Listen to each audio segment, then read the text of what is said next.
반갑습니다. 오늘은 이제 성가기감을 본문을 들어갈 차례입니다. 제가 성가기감에 대해서는 앞에 얘기를 했지만 이 발문의 내용을 한번 읽어보고 넘어가겠습니다. 6페이지 펴십시오. 서문입니다. 이 경전을 그 성가기감을 말씀을 하게 된 책을 쓰게 된 그 내용을 여기에 실어놨습니다. 그 금강산 백화암이라는 암자에서 아마 이 글을 쓰신 걸로 기록되어 있습니다. 옛날에 부처를 배우는 이들은 부처님의 말씀이 아니면 말하지 않았고 부처님의 행실이 아니면 행하지 않았다. 그러므로 그들이 보배로 여기는 것은 오직 폐업의 거룩한 글뿐이었다. 여기서 폐업이라는 것은 부처님 말씀을 말해요. 부처님 말씀이 옛날에는 폐는 뭡니까? 조각으로 된 나무 거기에 쓰는 걸 폐엽이라고 했어요. 지금도 남아있는 게 이렇게 두루마리처럼 대나무 꾸러미처럼 엮어가지고 엽은 낙엽으로 썼다는 뜻이기도 하고요. 그러니까 폐엽이라는 옛날에는 경전의 문자가 없었기 때문에 기록할 그 문서가 없었기 때문에 종이가 없었기 때문에 이런 나무를 잘라가지고 이렇게 그 대나무라든지 이런 나무를 결을 이용해가지고 거기에다 글을 새겼다는 거죠. 그 폐엽이라는 거는 지금도 남아있는 경전이 있어요. 부처님의 거룩한 글뿐이었다. 지금 부처를 배우는 이들이 서로 전하고 외우는 것은 세속 선비들의 글이요. 청하여 지니는 것은 벼슬아치들의 시뿐이다. 그때 당시에 지금 64년이니까 임진왜란이 일어나기 한 30여 년 전이거든요. 그때 당시에 불교는 굉장히 그 배척을 받았던 시절이잖아요. 배척을 받고 또 출가자들이 그 신분이 제한되던 시절이기도 해요. 뭐 상류층의 귀족이나 이런 사람들은 출가를 할 수 없었던 그런 시절이기도 한데 그때 하물며 스님들이 그 유생들의 글을 배우고 그 십기절을 읽고 했다는 거예요. 그러니까 그 서산대사가 보기에는 너무나 안타까운 일인 거죠. 옛날 사람들은 다 부처님 말씀에 의거해서 살았고 부처님 말씀에 의거해서 살았고 수행했고 생각하고 말해왔던 것들이 작금에 이르러서 맨 유생들의 글이나 따라가고 그들과 어울리려고 신안 읊조리고 하는 것들이 뭔가 세태가 좀 안 좋았던 거죠. 그리하여 그 글을 울긋불긋한 종이에 쓰고 얼룩덜룩한 비단으로 표구하여 아무리 많아도 족한 줄을 모를 뿐 아니라 지극한 보배로 여기기까지 한다. 그러니까 그 구절들을 자기들이 이제 병풍처럼 글씨 써놓고 그거를 이제 보배처럼 여긴다는 거죠. 부처님 말씀은 뒷전으로 하고. 내 비록 옛사람을 닮지는 못하였으나 옛글의 뜻을 두어 폐엽에 부처님 말씀의 거룩한 글들을 보배로 삼아 왔도다. 하지만 그 글이 매우 복잡하고 대장경의 바다가 너무나 넓고 아득하여 뒷나르 도반들이 가지를 헤쳐가며 잎을 따는 수고를 면하지 못할 것 같았다. 이에 그 글들 가운데 가장 요긴하고도 간절한 것을 수백 마디를 추려서 한 장에 써놓고 보니 글은 간단하나 뜻이 두루 갖추어졌다고 할 만하다. 만약 이 글로써 스승을 삼아 끝까지 연구하여 묘한 이치를 깨닫게 된다면 구절구절에서 살아계신 석가열애가 나타나게 될 것이니 부디 힘써 볼지어다. 그러니까 결국 이런 잘못된 습관으로 유생들의 글이나 파고 있는 수행자들에게 지침이 되는 책을 만든 거죠. 뭔가 수행의 지침서죠, 이게. 그래서 이걸 통해서 수행을 해나갈 것을 이제 얘기한 말씀이에요. 물론 문자를 떠난 한마디와 틀을 벗어난 기이한 보배를 쓰지 않겠다는 것은 아니다. 하지만 그것은 특별한 기틀이 나타날 때까지 기다릴 수밖에 없다. 이 말은 제가 첫 시간에 그랬잖아요. 이 선문은 말 없는 데서 시작해서 말 없는 데에 끝나는 것이 선문이라 그랬어요. 그러면 굳이 말이 필요 없잖아요. 마음으로 전하면 되는데 또 이 중생심은 이미 글을 통해서 부처님 말씀을 접해야 되잖아요. 그죠? 근본은 우리가 말 없는 데 이르러야 되는데 교문을 통하지 않고는 또 부처님 말씀을 이해할 수가 없단 말이에요. 그래서 결국은 뭐 말 없는 데 이르는 것이 맞지만 또 중생들의 입장에서 보면 문자를 떠나서는 또 얘기할 수가 없기 때문에 그래서 이렇게 기록을 남겨놓고 이 수행자 가운데 눈 밝은 납자가 나오기를 내가 기다릴 뿐이다. 이렇게 이제 얘기를 하는 거죠.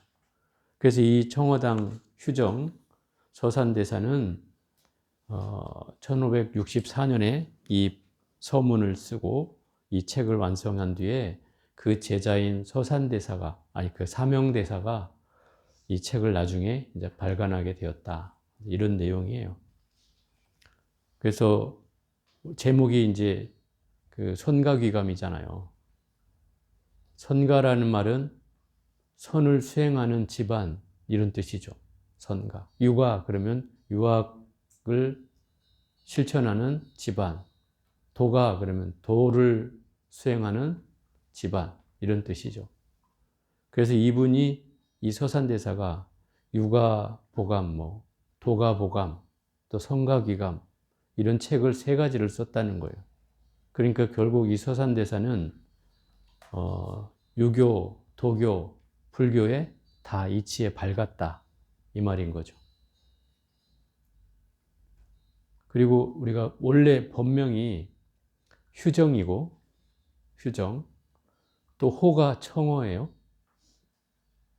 그리고 우리가 서산대사로 더 많이 알려졌잖아요. 이 서산대사는 이 스님이 머무는 산이 주로 묘양산에 주로 머물렀다 그래요. 지금 우리는 볼 수 없지만 이북 땅에 있는 그 묘양산을 서쪽에 있다 해서 서산이라고 불렀어요. 그러니까 결국 묘양산에서 사시었던 분이기 때문에 서산대사로 더 많이 알려졌다는 거죠.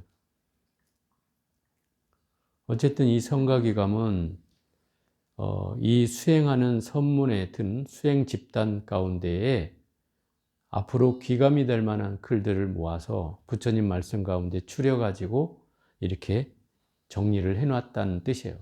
그래서 수행을 하는 집단이 수행을 하는 사람이라면 누구나 이 성가귀감을 통해서 깨달음을 추구해 갈 것을 발언한 내용이죠. 그래서 여러분들에게 이런 내용을 같이 공부해 보고자 이제 마음을 내게 된 거예요. 이 성가귀감은 사실은 제일 첫 구절에 이 성가귀감의 모든 핵심과 그 내용과 하고자 하는 말과 그 모든 것들이 담겨 있는 게 바로 첫 구절이에요. 이 구절은 뭐 모든 큰 스님들이나 뭐 선지식들이나 수행하는 사람들은 이 구절을 뭐 달달 외우고 있기도 한 구절인데 제가 한번 읽어볼게요. 여기 한 물건이 있으니 본래부터 한없이 밝고 신령하여 난 것도 아니요 죽은 것도 아니다. 이름 지을 수도 모양을 그릴 수도 없다. 이게 이제 유일무로차하니 종본이래로 소소영령하여 부중생 부중멸하여 이며 명부득 상부득이니라. 이게 이제 사실은 이 스님이 하고자 하는 얘기의 핵심이 이 한 구절에 저는 다 있다고 생각이 듭니다. 여기서 한 물건이라고 하는 말을 우리가 잘 귀 기울여 봐야 되는데 이 한 물건이 뭔가라는 거죠. 옛날 책에는 이제 이조 시대에 써진 그 한글본에는 한 것이라고 돼 있대요. 한 것, 한 것. 발음이 내가 잘못됐나? 한 것. 하나의 것 이런 거죠. 하나의 물질 뭐 이런 뜻인데 여기서는 그냥 한 물건이라고 할게요. 이 한 물건이라는 말에 똑같은 말을 제가 한번 읊어볼 테니까 한번 보세요. 자, 원각경에서는 이것을 원각이라고 했어요. 응? 한 물건이 뭐냐? 그러면 원각경에서 원각. 또 저 대승기술에서는 일심. 한 마음이라고 했어요. 또 어디죠? 그 열반경에서는 불성이라고 했어요. 불성. 부처님의 성품이 불성이잖아요. 모든 중생이 불성이 있다 했죠. 또 뭐 진여라고도 하고, 또 뭐 도가에서는 그것을 도라고도 얘기하고, 뭐 무국이라고도 얘기하고, 이렇게 표현을 했다는 거예요. 어찌 됐든 이 한물건이라는 말에는 왜 이렇게 많은 뜻이 있는가 하는 거죠. 이름 붙일 것도 없고, 그죠? 모양을 그릴 것도 없다고 했는데 왜 여기에는 이렇게 많은 이름이 붙어 있냐 말이에요. 이름 붙일 것도 없으면 아무 이름도 대지 말아야 되잖아요. 그런데도 뭔가가 이름이 이렇게 많은 것은 정체를 알 수 없다는 뜻이 사실은 더 강하다는 거예요. 정체를 알 수 없다. 그래서 한물건이라고 한다. 또 선사들은 이것을 또 주인공 또는 참나라고도 표현해요. 참나, 주인공. 그 주인공이 내 안에 있는가? 이거죠. 여러분 안에 다 있어요? 주인공이 다 있어요? 대답을 안 하네. 그러면 안에 없는 거예요? 있어요? 한번 꺼내놓을 수 있어요?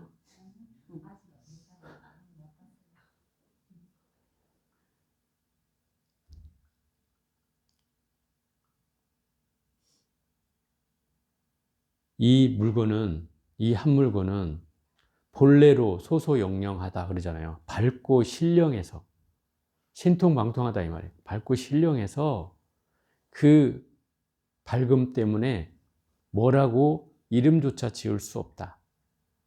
그건 내 본질이란 말이에요. 나의 본체, 나의 자성, 나의 불성이에요.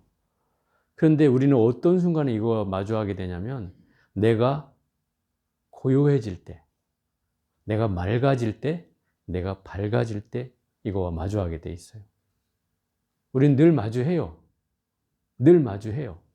근데 여러분이 그것이 또 어디에 숨어 있는 것처럼 찾아야 된다고 생각하지만 그 숨어 있는 게 아니에요. 내가 고요해지는 순간 드러나요. 내가 맑아지는 순간 드러나고요. 내가 밝아지는 순간 드러나게 돼 있어요. 예를 들어서 한번 설명해 볼게요. 생각이 멈춘 자리, 거기에 반드시 있어요. 말이 멈춘 자리, 거기에도 있어요.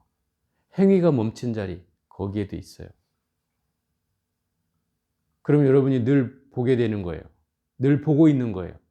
다만 내가 보는데도 그것인지 모를 뿐인 거예요. 그렇죠? 모를 뿐이에요.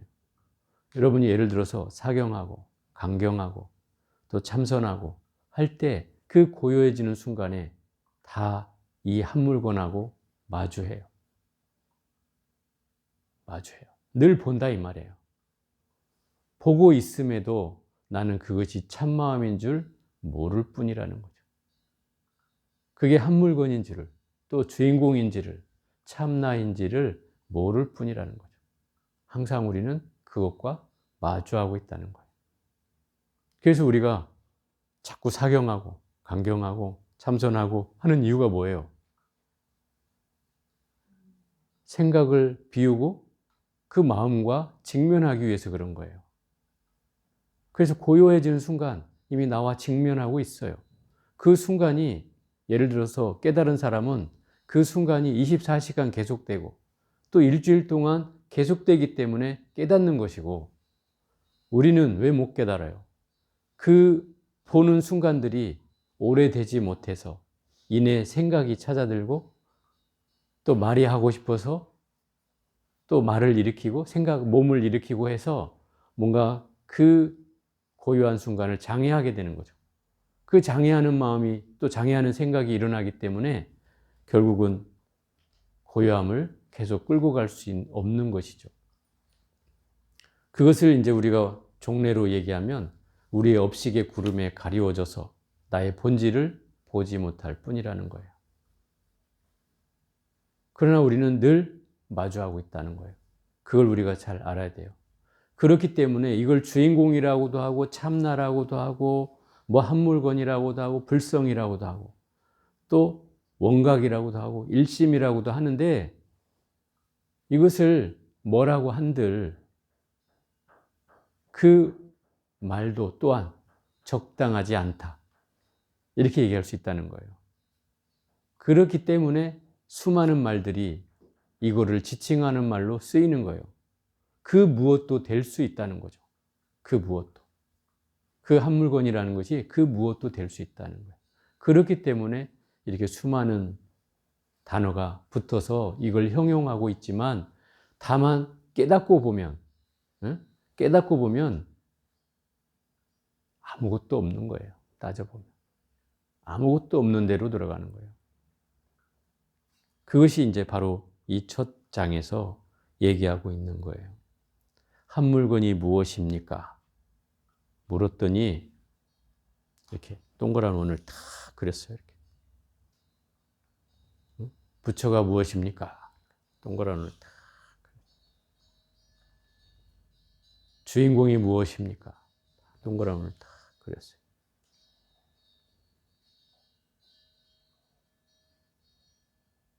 이게 뭘까요? 네?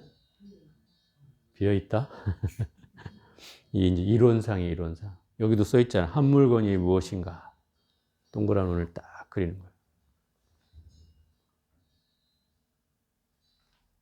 원이 우리가 무엇을 뜻하는 줄 아세요? 우리가 원을 많이 그리잖아요. 절에 오면 막 이 그려져 있죠. 절에 그 뭡니까 이게 기와지붕의 중간에 보면 이렇게 동그랗게 그려져 있고 조계종 마크에도 이 동그란 원이 들어가잖아요. 그게 그 원이 왜 그려지냐 말이에요. 또 우리 원각할 때 원각경 할 때 원이 둥글 원자예요. 그죠?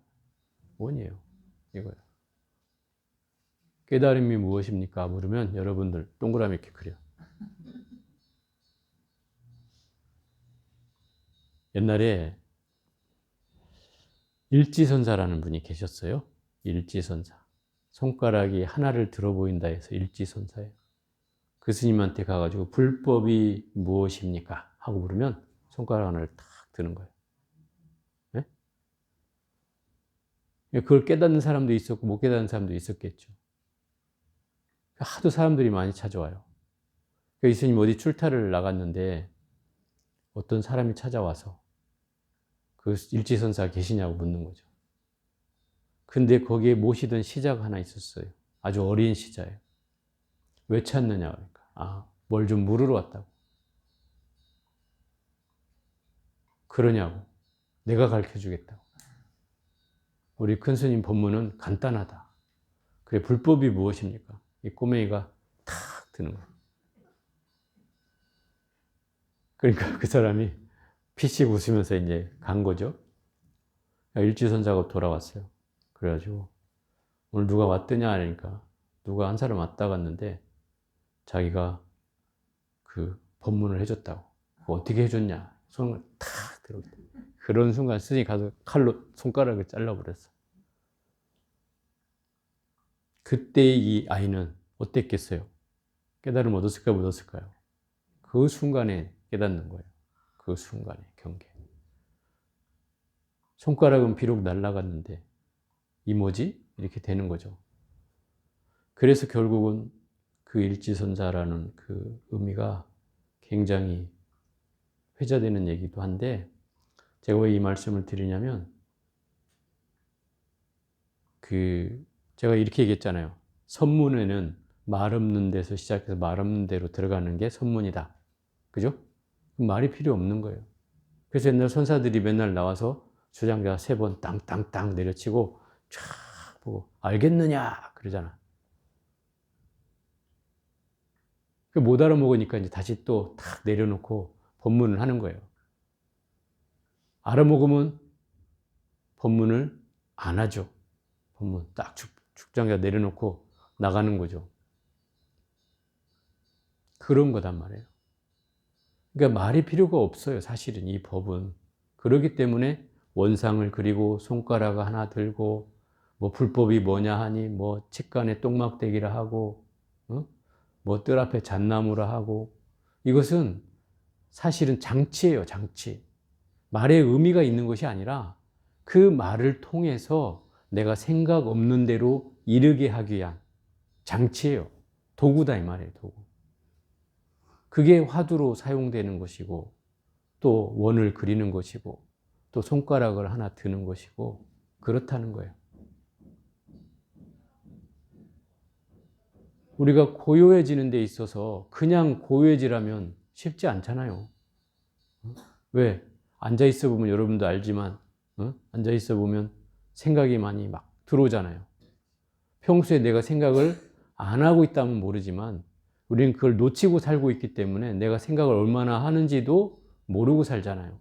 그런데 정작 앉아 있어 보면 그 물밀듯 생각이 밀려온다 이 말이에요. 그 밀려온다면 무슨 얘기냐면 내가 그만큼 생각을 많이 하고 살았다는 거예요. 그것을 앉아 있을 때야 비로소 알게 된다는 거죠. 참선할 때야 비로소. 그래서 어떤 분은 처음에 와서 참선하면 그래요. 스님, 전 참선하면 생각이 많아요. 이렇게. 그럼 평소에는 안 하는가요? 제가 이렇게 묻는다고. 생각을 하죠. 하는데 못 느끼는 거죠. 못 느끼는 거예요. 그래서 결국은 그 생각을 함에도 불구하고 공부를 할 때야 비로소 생각한다는 사실을 알게 되는 거예요. 그래서 이제 그런 것들을 이제 우리가 이 선문에서는 얘기하고 있어요. 그래서 한 물건도 없다라고 한 물건이라고 얘기하는 말에는 그 한 물건이 있느냐 없느냐가 중요한 게 아니고 그 한 물건이라는 것에서 우리는 개합이 돼야 된다 이 말이에요. 마음의 개합이 되어서 나의 본질과 마주해야 된다는 거죠. 그게 핵심이에요. 그래서 이 성가기감에는 본문이 있고 그 다음에 그거를 풀어놓은 주해, 풀어놓은 말이 있고 그 다음에 또 그걸 이제 평해놓은 말이 있어요. 그래서 이 세 가지 구조로 되어 있어요.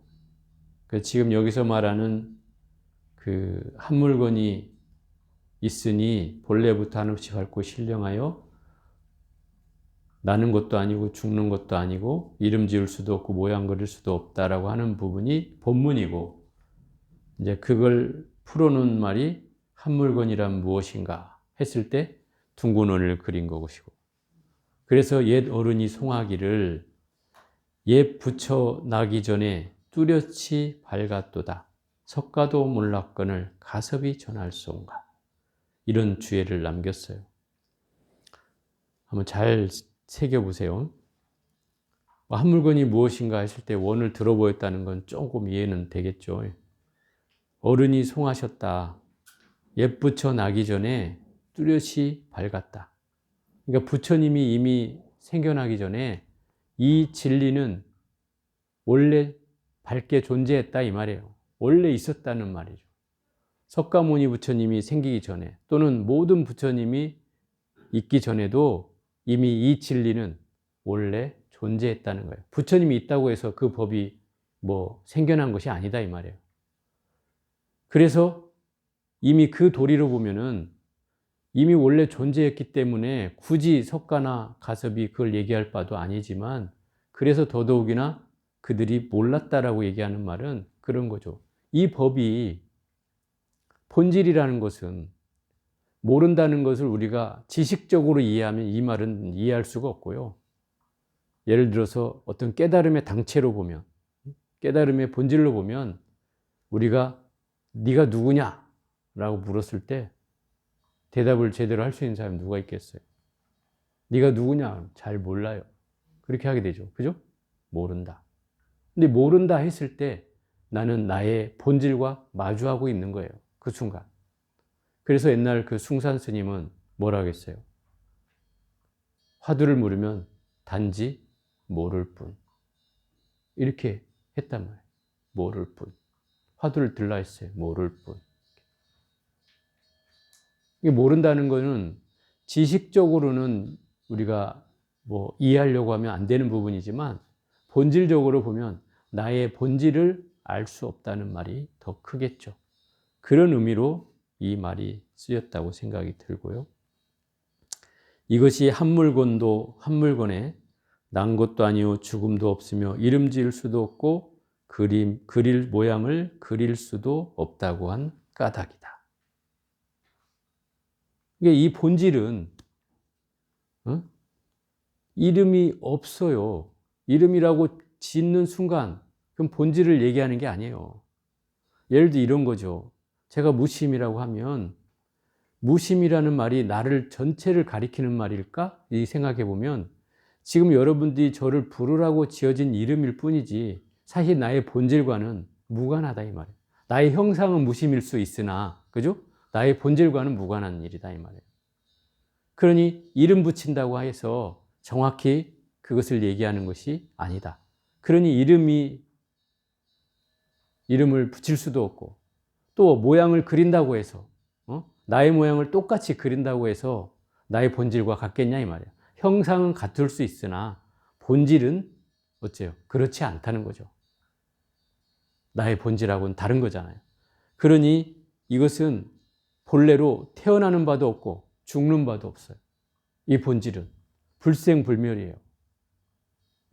우리의 껍데기는 그죠? 우리의 형상은 끊임없이 태어나고 죽고를 반복해서 여기 왔지만 나의 본질은 나의 자성은 나의 주인공은 나의 참나는 나의 이 한 물건은 태어난 바도 없고 죽는 바도 없어요.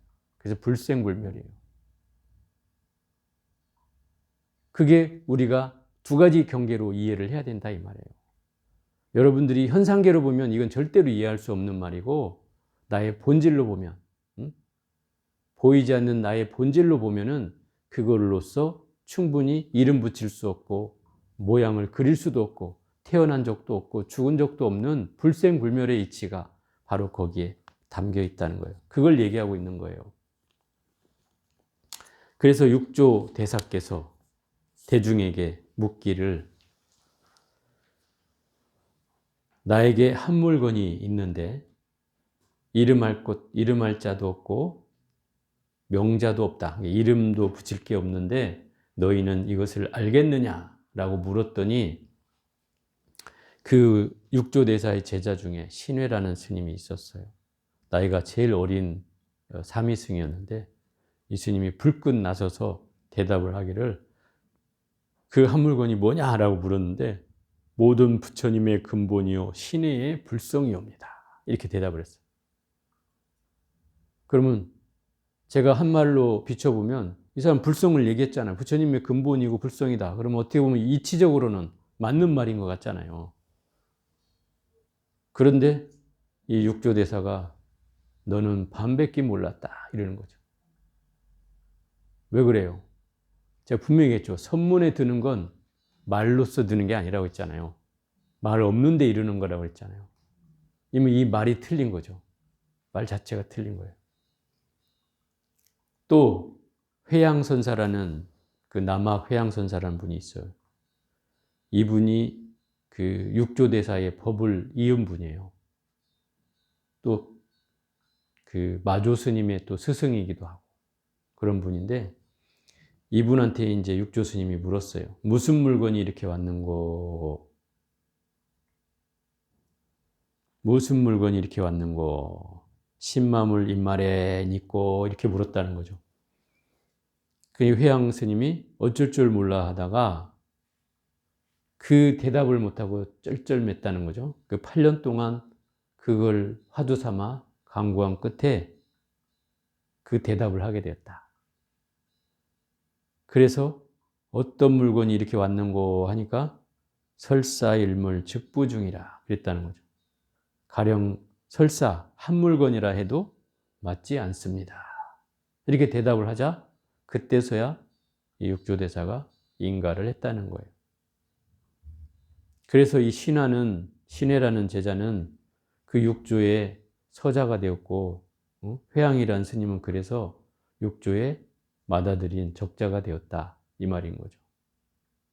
그 한마디 말로. 그러니까 재밌는 게 그런 거죠. 분명히 말 없는 데서 말 없는 대로 끝나는 말인데, 그죠? 근데 선사들은 이 선문답을 주고받는단 말이에요. 그죠? 말로써 주고받는 거잖아요.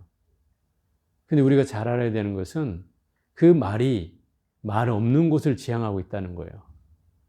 말은 말인데 말 없는 곳을 지향하고 있어요. 그렇기 때문에 우리가 잘 보면 말장난하는 거다 이렇게 생각할 수도 있는데 잘못 보는 사람들은 그렇게 얘기하는 사람도 있어요. 근데 그 속에 바로 아까 제가 말한 그 주인공, 참나, 그 한물건, 불성, 뭐 이런 것을 지칭하고 있다는 말이에요. 그걸 얘기하고자 하는 거예요. 그걸 끄집어내고자 이런 말이 필요한 거예요. 선문에서 말이 필요한 건 그거예요. 그래서 늘 선사들이 그 가르침 속에 나오는 말이 언하에 대오하고 이렇게 나온다. 언하라는 건 말씀 아래 크게 깨닫는다 이 말이에요. 또 어떤 분은 부처님 말씀을 공부하다가 깨닫는 분도 있고 또 선사의 어록을 공부하다가 깨닫는 분도 있고 또 선사의 법문을 듣고 그 자리에서 깨닫는 분도 있다 이 말이에요. 그러니 결국 깨달음이라는 건 누군가 이렇게 선사든 선지식이든 또는 부처님이든 베풀어 놓은 그 경전 또는 가르침 또는 법문을 통해서 깨달음을 얻게 되는 빌미가 되니 결국 말을 통해서 깨달음을 얻을 수밖에 없어지는 현실이다 이 말이에요. 그러지 않겠어요? 내가 아예 본지로 그냥 들어가 버리면 간단한 일인데 그 본지로 들어가는 건 또 상근기의 경계이고 어찌 보면 이 중생들의 입장에서 보면 뭔가 그런 가르침 속에서 깨달음을 지향해 가는 것이 가장 이상적인 것이죠.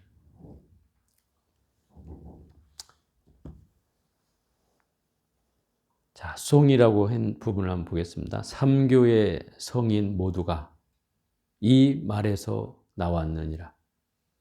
뉘라서 말할까 눈써 뽑힐라. 삼교의 성인이 뭐예요?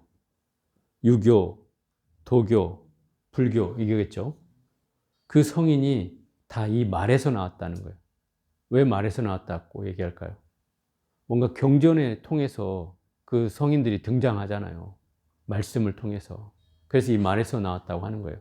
거기에 걸리지 않을 사람은 아무도 없는데 여기서 뉘라서 말할까? 여기서 나온 이 성인들의 가르침을 내가 잘못 얘기하면 안 된다. 잘 얘기해야 되는데 혹여 잘못 얘기해서 우리가 말로 하지 않아야 될 걸 말로 하면 천기누설이 된다 그러잖아요. 천기누설이 되면 눈썹이 뽑힌다는 거예요. 눈썹이 뽑힐라. 그 말은 그런 뜻이에요. 혹여 내가 말로 안 해야 될 말을 해서 눈썹을 뽑힐 일을 만들지 않겠나 하는 그런 구절인 거죠. 그래서 부처님과 조사가 세상에 나오심은 바람 없는데 물결을 일으킨 것이다. 재밌는 구절이에요. 불조 출세 무풍기랑이라 그런 거예요. 부처님과 조사가 세상에 나오신 것은 바람이 없는데 물결을 일으킨 것이란 말이에요.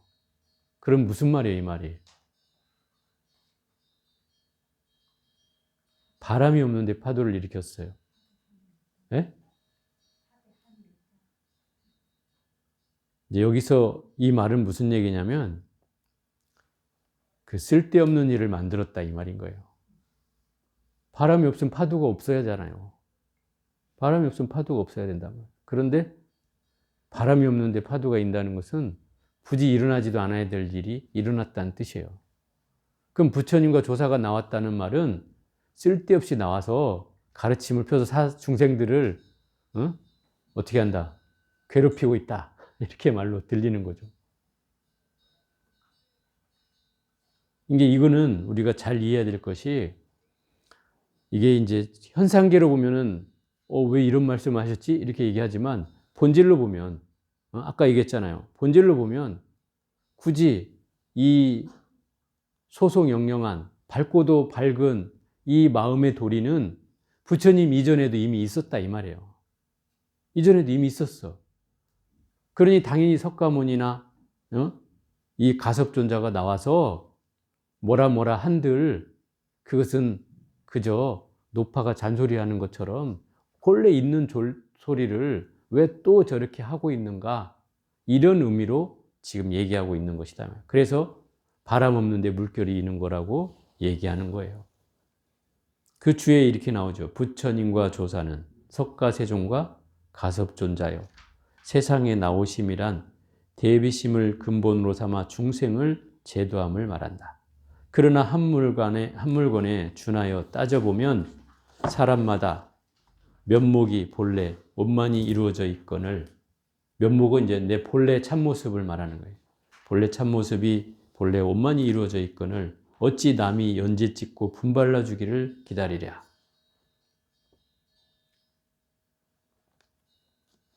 그러니까 참모습이 출중한데 거기에다가 뭐 분발르고 해봐야 나의 참모습이 어떻게 달라지는 거 아니다 이 말이죠. 부처님이 존재가 있든 없든, 가섭의 존재가 있든 없든 이미 이러한 참된 법은 원래로부터 존재해 왔다. 그런 거예요. 그 본질로서는 그걸 얘기하고 있는 거예요. 그래서 이것이 부처님과 조사가 세상에 나오심을 바람 없는데 물결을 일으킴이라고 한 까닭이다. 허공장경에 그런 경전이 있는데 이렇게 표현해놨다는 거예요. 문자도 마의 업이요, 마구니의 업이요, 이름과 형상도 마구니의 업이다.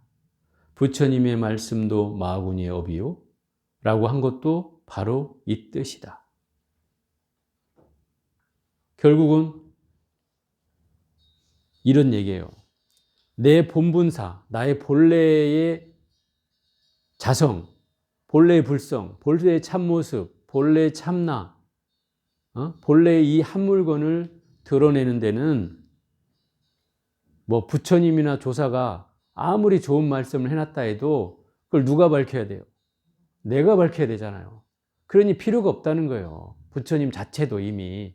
부처님도 무수한 말씀을 해놨지만, 물론 내가 깨달음의 어떤 이종표 삼아서 가는 방향에 있어서는 부처님의 가르침이 필요하지만, 정작 나의 진면목과 마주했을 때는 그건 아무것도 필요 없다는 거예요. 나를 봐야 깨닫는 거잖아요, 결국은요. 나를 봐야. 그래서 이런 말씀이 나오는 거예요. 부처도 조사도 다 소용없다는 말은 바로 그런 뜻이에요.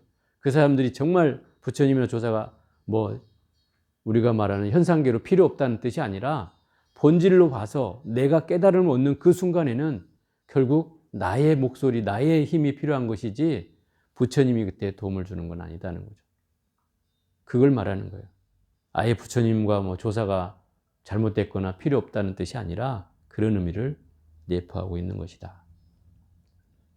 그래서 옛날 선사들의 말에 보면 그런 말이 나오잖아요.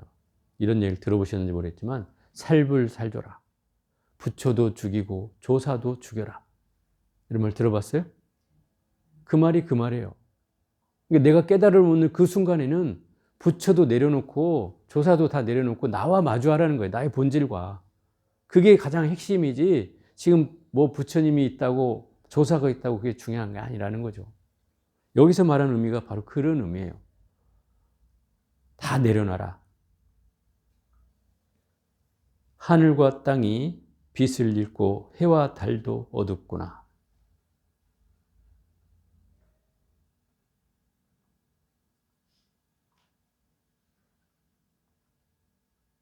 이게 이제 하늘과 땅이나 해와 달은 이제 부처님과 뭐 조사를 비유하는 말인 것 같아요. 그래서 그것들도 조차 다 소용없는 존재라는 뜻으로 아마 이런 총을 읊은 것 같습니다. 그러나 법에도 여러 가지 뜻이 있고 사람에게도 다양한 바탕이 있는 터라 여러 방편을 만들지 않을 수 없도다. 법이란 한 물건이요 사람이란 중생이다. 법에는 불변과 수연의 두 가지 이치가 있고 사람에는 도노와 점수의 두 가지 기틀이 있다. 그러므로 문자나 말로써 가르치는 방편을 베풀지 않을 수가 없다. 이것이 바로 공적으로는 바늘구멍만큼도 용납할 수 없으나 사적으로는 술에도 오고 간다고 한 뜻이다. 그러니까 법이라고 하는 것에는 두 가지 특징이 있다는 거예요. 두 가지 특징이 뭐냐면, 하나는 불변하는, 아무것도 변하지 않는 진리, 영원불변한 진리라고 하는 게 하나 있고, 또 하나는 현상계로 늘 끊임없이 변해간다라고 하는 속성을 가진 진리가 있다. 이게 법의 속성 가운데 두 가지다 이 말이에요. 하나는 변하지 않는 속성을 갖는 영원불멸한 진리가 있고, 하나는 변해가는 현상계의 진리가 있다 이 말이에요. 이게 법이라는 게 두 가지가 있다. 또 사람에게도 두 가지 차별이 있으니, 근기가 수승해서 단번에 깨달을 수 있는 사람을 도노를 할 수 있는 사람이 있는가 하면, 또 어떤 사람들은 단번에 깨닫지 못해서 점점 차례차례 단계에 맞게 닦아가야 되는 사람이 있다. 그래서 그런 사람을 점수라고 얘기한다 이 말이에요. 그러니 이 도노와 점수는 사람의 근기에 대한 차별이지 사람 자체를 차별하는 건 아니다 이 말이죠. 그래서 법에도 두 가지 특징이 있고, 이 사람에게도 이러한 특징이 있으니 부처님이 왜 방편을 설해야 되는지를 얘기하는 대목이죠. 자, 원각경에서도 뭐라고 나와요? 문수장 보현장에서는 바로 그렇게 나온다고요. 지환증리, 환을 아는 것이 환을 떠나는 것이다. 이환즉각, 환을 떠나는 것이 바로 깨닫는 것이다. 바로 깨닫는다고 얘기해요. 이런 사람에게는 방편도 필요 없고 영무점차, 점차로 닦아나갈 필요도 없다. 이렇게 얘기한단 말이에요. 그럼 방편도 없고 점차도 없다는 거예요. 이 상근기에서는. 이런 사람에게는 도노중생이겠죠. 이런 사람은. 여기서 말하는 바로 깨닫는 사람. 이런 사람은 방편이 필요 없는 거예요. 그런데 하근기 중생이나 이 원각경에서 말하는 둥근 중생, 근기가 둔한 중생은 당연히 여러 가지 방편이 시설돼야 돼. 그래서 원각경에도 수행 방법이 25가지가 나오고, 사마타, 삼마발제, 선나라는 수행을 해야 되고, 이런 경계가 막 계속 나오는 이유가 뭐예요? 결국 중생의 차별이 많아서 그들에게 맞는 근기의 수행을 해나갈 상황이 필요하다는 거죠. 그러니 그런 사람들한테는 방편을 베풀지 않을 수가 없겠죠. 방편을 베풀어야 합니다. 그래서 이런 얘기를 하는 거예요. 방편이 있어야 되는 이유는 중생의 다양한 근기를 위해서 그들에게 맞는 가르침을 부처님이 이렇게 쫙 나열해 놓잖아요. 어리석은 사람들은 이런 길을 가라. 그러고 다 나열해 놓는단 말이에요. 그럼 그 길을 가기만 하면 된다는 거죠. 중생에게 본래부터 원만이 이루어져 있다고는 하지만 타고난 지혜의 눈이 없기 때문에 윤회를 달게 받는 것이고, 만약 세상을 뛰어넘는 금칼이 아니라면 어떤 이가 무명의 두꺼운 껍질을 벗겨내겠는가. 우리가 말하는 이 업장이나 윤회하는 그 사슬로부터 벗어난다는 일은 정말로 어려운 일이에요. 어려운 일이에요. 그게 왜 어렵냐면 우리는 끊임없는 습관을 가지고 있어요. 그렇죠? 이 습관은 제가 바꿀 수 있다고는 하지만 내가 바꿔주는 것이 아니라 여러분 스스로 각성을 해야만이 바꿀 수 있는 거예요. 그러면 업의 힘이라는 것도 거기에 끌려가지 않으려면 내가 엄청난 인고의 노력을 해서 그 업장이라는 그 굵은 사슬로부터 벗어나려고 얼마나 발버둥을 치고 그걸 자각하고 각성하고 해야만이 그거를 넘어갈 수 있는 거예요. 그 윤회로부터 벗어나는 길은 나의 자성을 봐야 된다는 뜻이에요. 나의 자성을 보지 않고는 윤회의 사슬로부터 벗어날 수가 없어요. 그러니 그걸 벗어나는 그 금칼이 아니라면은 어떤 그 것으로도 그 두꺼운 껍질로 이루어진 무명의 그 윤회의 그 껍질을 벗겨낼 수가 없다. 바로 그 금칼이라는 게 앞에서 말한 그 타고난 지혜의 눈과 본래 깨달음을 가지고 있다는 본래 면목을 내가 화련대우하는 거죠. 확연히 깨치는 것이 바로 이 금칼이 되겠죠. 괴로움의 바다를 건너서 즐거운 저 언덕에 오르는 것은 모두 부처님의 대자비 은혜를 입기 때문이니 한량없는 목숨을 바칠지라도 그 은혜의 10,000분의 1조차 갚을 수가 없다. 이 얘기는 그 괴로움의 바다를 건너서 저 언덕에 오른다는 건 무슨 말이에요? 중생이 살고 있는 세계가 우리가 사바세계라고 하고 그 사바세계는 괴로움의 바다, 중생들이 사는 세계는 괴로움의 바다다 말, 고해의 바다예요. 거기에서 그걸 건너서 저 언덕으로 간다는 것은 바람이 따에 피안의 언덕으로 건너간다는 걸 의미한다. 그럼 피안의 언덕이라는 건 뭐예요? 바로 지혜의 언덕을 건너서 중생의 세계에서 부처의 세계로, 그죠? 어리석은 세계에서 지혜로운 사람의 세계로 들어간다는 뜻이에요. 그렇게 들어가게 된다면 당연히 우리는 그건 누구의 공이에요? 결국 부처님의 은혜 덕분에 그렇다는 거예요. 그렇기 때문에 우리가 태어난 자체도 부모님에게 엄청난 감사를 해야 될 일이지만 만약에 내가 깨달음을 얻는다고 하면 부처님한테 엄청난 은혜를 지게 되는 거다 이 말인 거죠. 그래서 10,000분의 1도 갚을 수가 없다. 이는 새로 닦는 이가 부처님과 조사의 깊은 은혜에 감사해야 함을 밝힌 대목이다. 자, 한 대목만 더 해볼게요. 왕이 보전에 오르시니 백성들이 노래를 부르네. 억지로 여러 가지 이름을 붙여 마음이다, 부처다, 중생이다 한 것이니 이름에 얽매여 아르마리 내지 마라. 다 그대로 옳은 것이다. 생각이 통하면 곧 어긋나느니라. 자, 여기서 한번 주역까지만 읽어볼게요. 한 물건에 억지로 3가지 이름을 붙인 것이니 부처님 말씀에 부득이하며 이름에 얽매여 아르마리 내지 말라 한 것은 선법의 부득이함이다. 한 번 들어 올리고 한 번 억누름에 갑자기 세우고 갑자기 깨트림은 모든 법왕께서 내리시는 법령의 자유자재함이니라. 결국은 우리가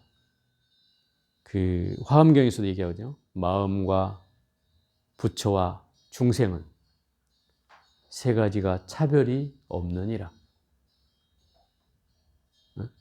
부처와 중생과 마음이 차별이 없대요. 여러분은 그러면 여러분과 부처님과 차별이 없음을 인정하시겠습니까? 인정이 안 되죠. 네? 여러분이 현상계로 보면 어떻게 나하고 부처님하고 같을 수 있어? 인정이 안 되죠. 그죠? 그런데 이 화엄경에서는 같다고 한단 말이에요. 그럼 무엇이 같은가죠? 그건 나의 본질과 같다는 말이죠. 나의 본래 마음과 나의 참마음과 나의 진면목과 나의 이 한물건과 부처는 같다 이 말이에요. 그 마음이 같다는 거예요. 그러면 마음이라고 하는 말이나 부처라고 하는 말이나 중생이라고 하는 말이나 결코 다르지 않은 말이라는 뜻이죠. 그죠? 다르지 않은 말이에요. 그래서 이런 이름에 얽매이지 말라는 거예요. 왜? 우리는 중생이라는 데 걸리고 또 부처라는 데 걸리고 그죠? 마음이라는 데 또 걸리고 다 걸리잖아요. 그 이름에 걸린다는 거죠.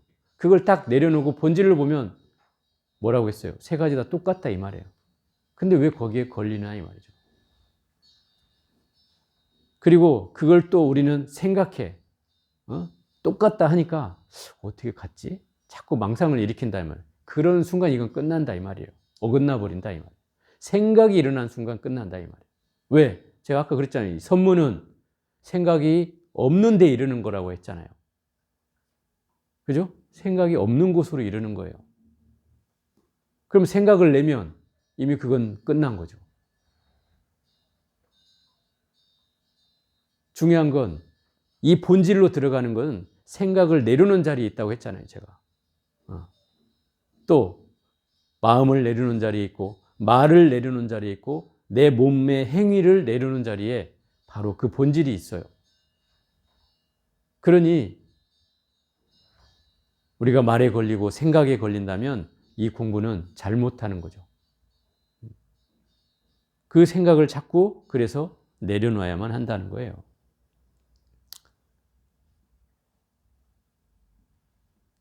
이는 앞에 글을 맺고 다음 글을 일으키고자 부처님과 조사의 방편이 각각 다르다는 것을 논한 것이다. 그러니까 결국은 이 방편이라는 것은 중생의 근기에 맞게 부처님이 베풀어내는 가르침이에요. 중생의 근기에 맞게. 그게 방편이에요. 근데 그 방편은 그 사람을 제도하거나 또 그 사람을 깨우치거나 그 사람을 자비로서 회양하기 위해서 베풀어지는 그런 방법이지,